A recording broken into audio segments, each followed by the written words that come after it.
एक ऐसा ग्रंथ है कि उसमें ज्ञान, कर्म और उपासना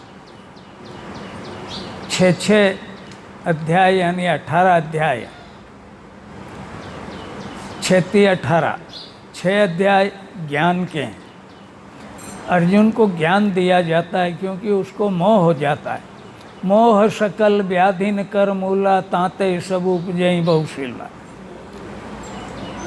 तकलीफ का कारण मोह है, इसलिए अर्जुन को ये मोह हो गया था कि ये मेरे सब कुटुंबी हैं। कुटुंब जो है ये वैसे तो पूरा संसार कुटुंब में आता है, संसार के जीव मात्र कुटुंबी हैं। तो 6 अध्याय ज्ञान के हैं, फिर 6 अध्याय कर्म के हैं कि तू कर्म कर। वो बार बार एक ही बात बोल रहे थे कि तू कर्म कर। अपन पहले ये विचार करते हैं कि हमारा इसमें कुछ फ़ायदा होगा कि नहीं। कर्म पहले कर, फिर फायदे का तो अपना आप ही हो जाता है। अगर मैं माला फेरूंगा तो फायदा निश्चित रूप से होगा। माला फेरने वाले को कभी घाटा नहीं होता है। ये घाटे भी हो रहे हैं, धंधों में बचत नहीं हो रही, उन सब का कारण है माला। हम नाम नहीं ले रहे हैं, इसलिए ये सब तकलीफें आ रही हैं। तो कर्म बताया, 6 अध्याय में कर्मों पे जोर दिया। तो गीता पढ़नी चाहिए। फिर 6 अध्याय जो है पीछे के, उपासना, उपधन आसन, उसके सामने बैठना, परमात्मा के बिल्कुल नज़दीक हम कैसे जा सकते हैं, वो पूरा ज्ञान भगवान कृष्ण ने उन 6 अध्यायों में दिया है। गीता के लिए अड़गड़ानंद जी महाराज ने बहुत लंबा चौड़ा लिखा। गीता के लिए तिलक ने बहुत अच्छी लिखा।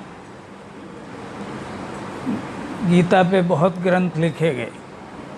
आज भी विश्व के अच्छे साहित्यों में वो साहित्य बोलते हैं गीता सर्वोपरि। आने वाले समय में शायद विश्व का सबसे बड़ा ग्रंथ भी यही माना जाएगा, क्योंकि उसमें वेदों का भी सार आ गया।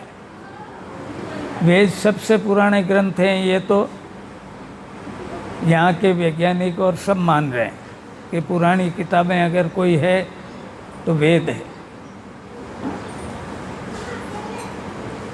तो गीता का स्वाध्याय होना चाहिए, गीता को समझना चाहिए। गीता केवल पाठ करने की चीज़ नहीं है।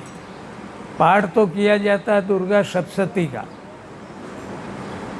हनुमान चालीसे का, ये पाठ हैं। दुर्गा चालीसा ये पाठ में आते हैं। पर गीता जो है अध्ययन है। गीता का स्वाध्याय होना चाहिए, उसके एक एक मंत्र को जानने की कोशिश की जानी चाहिए। इसलिए भगवान कृष्ण को जगत गुरु बोला है। किसी के गुरु नहीं हो तो हनुमान जी को और कृष्ण को बना लेना चाहिए। मीरा ने तो पहले ही कृष्ण को ही बना लिया था। तो गंगा के बाद आई गीता। तो इतना सर्वोत्तम ग्रंथ अपने यहाँ है, पर हम ध्यान नहीं दे रहे हैं।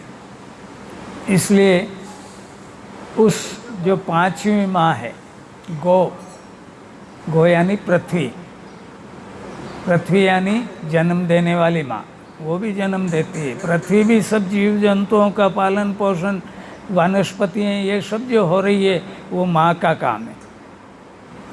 गंगा, गीता, गायत्री।